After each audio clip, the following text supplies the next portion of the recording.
Apple Inc., now a tech giant known worldwide, began as a humble venture in a garage in Los Altos, California.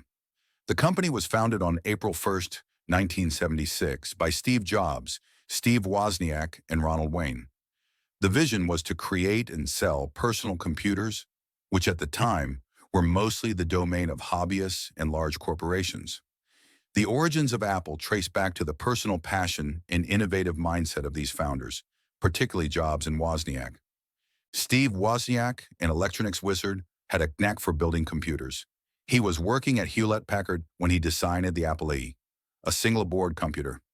Steve Jobs, who had been friends with Wozniak since high school, saw the commercial potential in Wozniak's designs. Ronald Wayne, the third co-founder, was a co-worker of Jobs at Atari and joined to provide administrative oversight and help with early documentation. The Apple I was a groundbreaking machine for its time because it came fully assembled, unlike most other computers of the era, which required users to assemble them themselves. Priced at $666.66, Wozniak liked repeating numbers. The Apple I was modestly successful, but it was clear that a more powerful and user-friendly computer was needed to capture a larger market.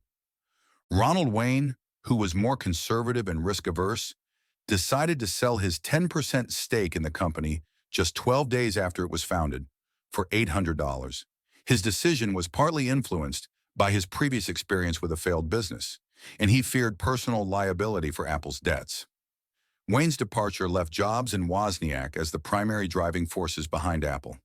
The real breakthrough came with the introduction of the Apple II in 1977, which was designed to be more user-friendly and visually appealing than its predecessor. It featured a plastic case, color graphics, and an open architecture, making it appealing to both hobbyists and businesses. The Apple II was a massive success, cementing Apple's position as a major player in the burgeoning personal computer industry. The Apple II's success was fueled by the killer app of its time, VisiCalc, the first spreadsheet software, which made the computer an essential tool for businesses. Apple's revenue grew exponentially, and by 1980 the company went public, making its founders multimillionaires.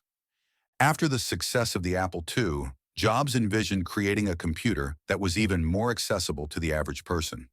This vision led to the development of the Macintosh.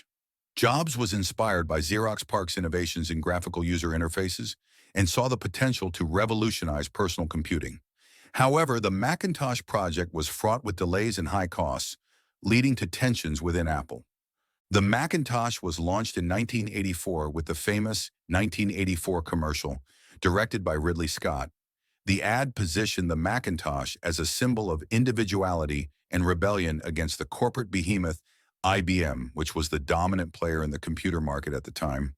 Although the Macintosh initially struggled in sales due to its high price and limited software, it eventually found success and set the standard for future GUI-based operating systems. Despite the successes, internal conflicts between Jobs and other executives, especially then CEO John Sculley, led to Jobs being ousted from Apple in 1985. Jobs went on to found Next, a computer platform development company, and later acquired the animation studio Pixar, which became a major success. During Jobs' absence, Apple struggled with a lack of clear direction, financial losses, and failed products. By the mid-1990s, Apple was on the brink of bankruptcy. In 1996, Apple decided to purchase Next for its operating system, which ultimately led to Jobs' return to the company. Upon returning to Apple in 1997, Jobs made significant changes that revitalized the company. He simplified the product line, focused on design and innovation, and launched a series of successful products, including the iMac, iPod, iPhone, and iPad. Under Jobs' leadership, Apple transformed from a struggling computer company into a leading innovator in consumer electronics and software.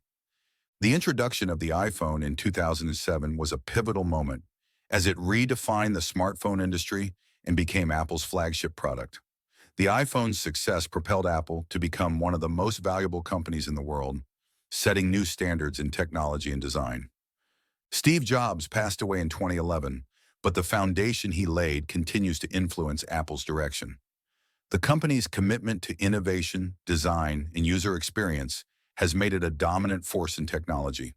Apple's story is a testament to visionary leadership, the power of innovation, and the importance of perseverance in the face of challenges. This account covers the early beginnings of Apple, its pivotal moments, and the leadership that helped shape the company into what it is today.